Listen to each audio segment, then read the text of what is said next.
Par contre, je pense que la prochaine rencontre, ou avant la prochaine rencontre d'ailleurs, s'ils me demandent vraiment ce colloque, c'est moi qui leur poserai des questions. C'est moi qui les interrogerai. Oui, pour leur dire, quelle église êtes-vous? À quelle église avons-nous affaire? Moi, je voudrais savoir si j'ai affaire à l'église catholique ou si j'ai affaire à une autre église, à une contre-église, à une contrefaçon de l'église. Or, je crois sincèrement que nous avons affaire à une contrefaçon de l'église et non pas à l'église catholique. Pourquoi? Parce qu'ils n'enseignent plus la foi catholique, ils ne défendent plus la foi catholique. Non seulement ils n'enseignent plus la foi catholique, ils ne défendent plus la foi catholique, mais ils enseignent autre chose. Ils entraînent l'Église dans autre chose que l'Église catholique. Ce n'est plus l'Église catholique. Ils sont assis sur le siège de leurs prédécesseurs, tous ces cardinaux qui sont dans les congrégations et tous ces secrétaires qui sont dans les congrégations, ils sont là où à la secrétaire d'État, ils sont bien assis là où étaient leurs prédécesseurs, mais ils ne continuent pas leurs prédécesseurs. Ils n'ont plus la même foi, ni la même doctrine, ni la même, ni la même morale même que leurs prédécesseurs. Alors, c'est pas possible. Et principalement, leur grande erreur, c'est l'œcuménisme. Et l'œcuménisme, ils enseignent un œcuménisme qui est contraire à la foi catholique.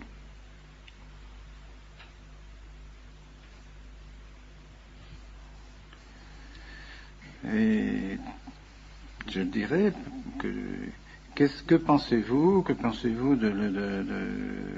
des anathèmes du Concile de Trente? Que pensez-vous des anathèmes du Concile de l'encyclique Auctorem Fidei sur le Concile de Pistoie? Que pensez-vous du syllabus? Que pensez-vous de l'encyclique sur Immortale Dei du pape Léon XIII? Que pensez-vous de la lettre sur le sillon par le pape Saint-Pidis, de l'encyclique Quas Primas du pape Pie XI, de Mortalio Humanimos du pape Pie XI, justement contre l'œcuménisme, contre ce faux œcuménisme, et ainsi de suite. Enfin, pensez-vous de tout ça? Qu'ils me répondent. Qu'ils me répondent s'ils sont toujours d'accord avec tous ces documents des papes, avec ces documents officiels qui définissent notre foi. Ce ne sont pas des documents quelconques, ce ne sont pas des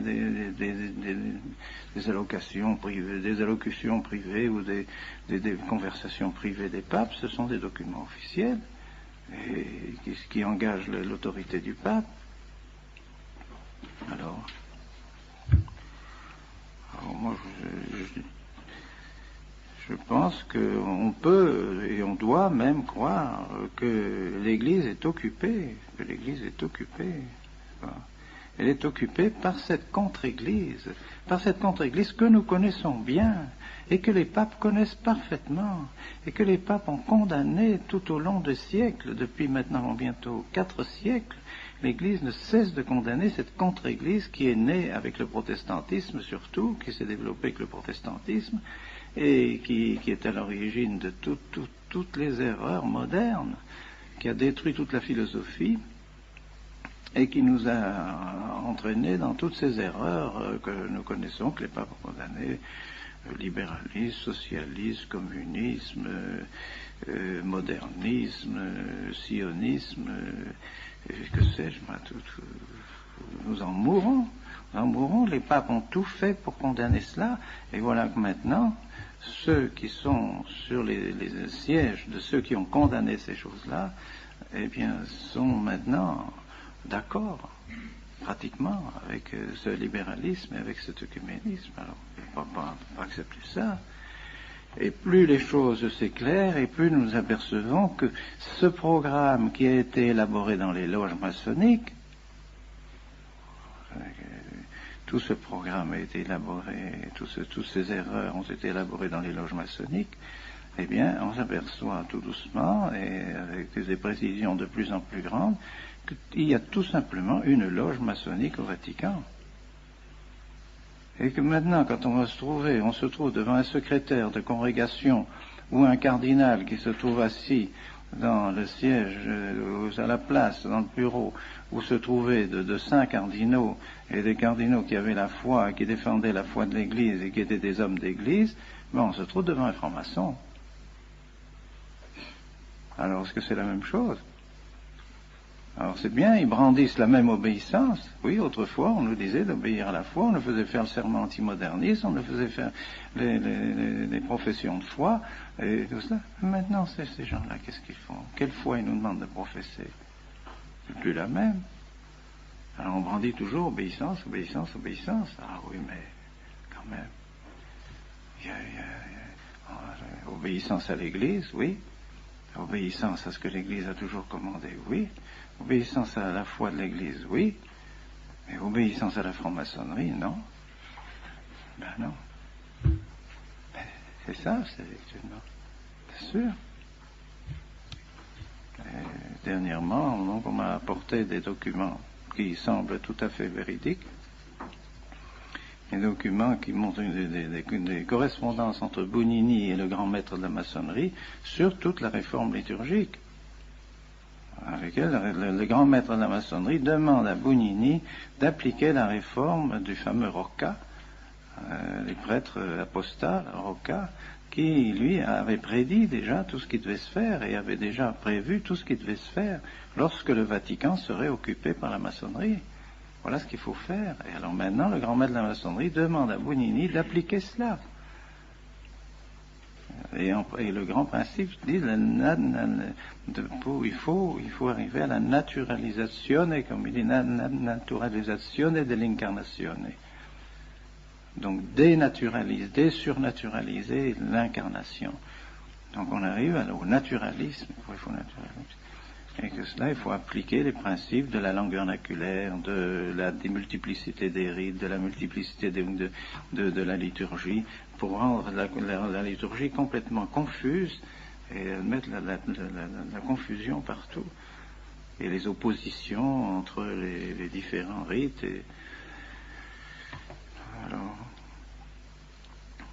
Bugnini répond qu'il est tout à fait d'accord.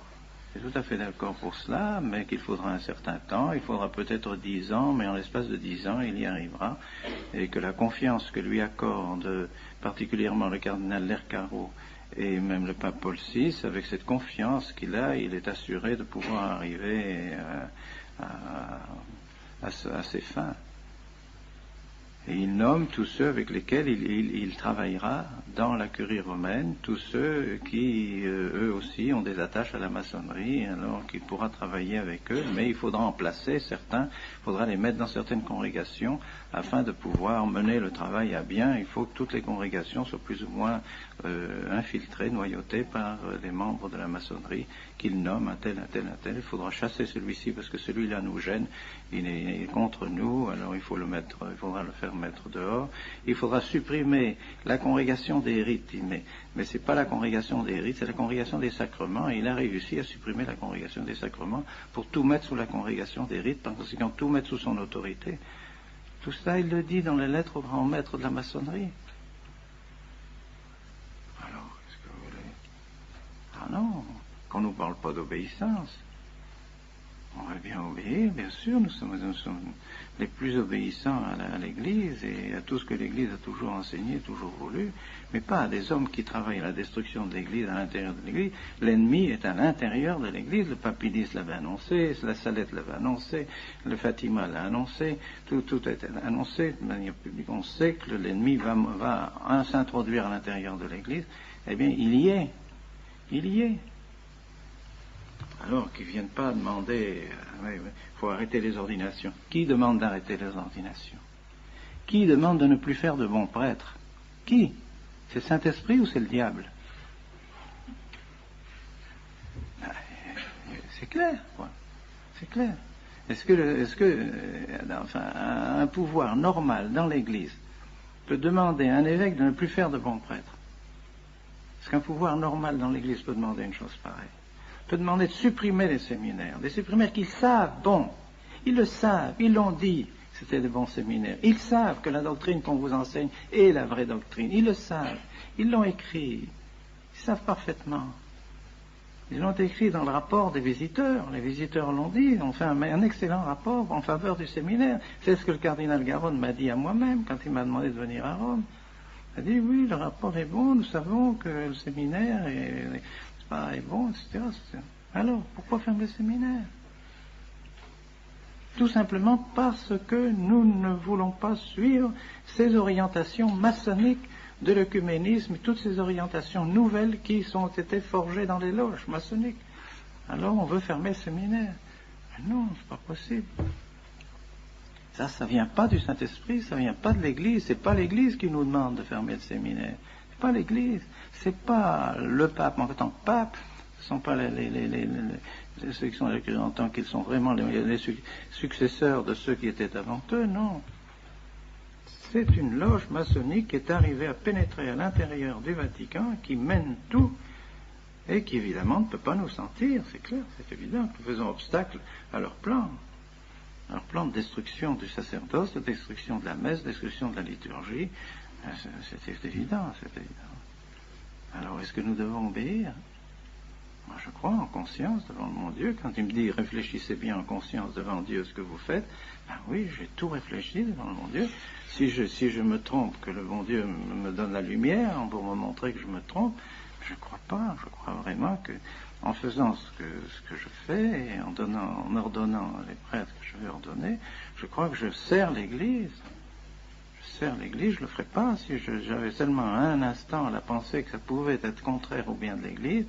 Je m'abstiendrai bien sûr de faire des choses pareilles, c'est trop grave. C'est bien le contraire. Enfin, les faits sont évidents maintenant. Les effets de cette réforme et de cette persécution de l'Église à l'intérieur de l'Église sont clairs pour tout le monde. Ça devient de plus en plus clair.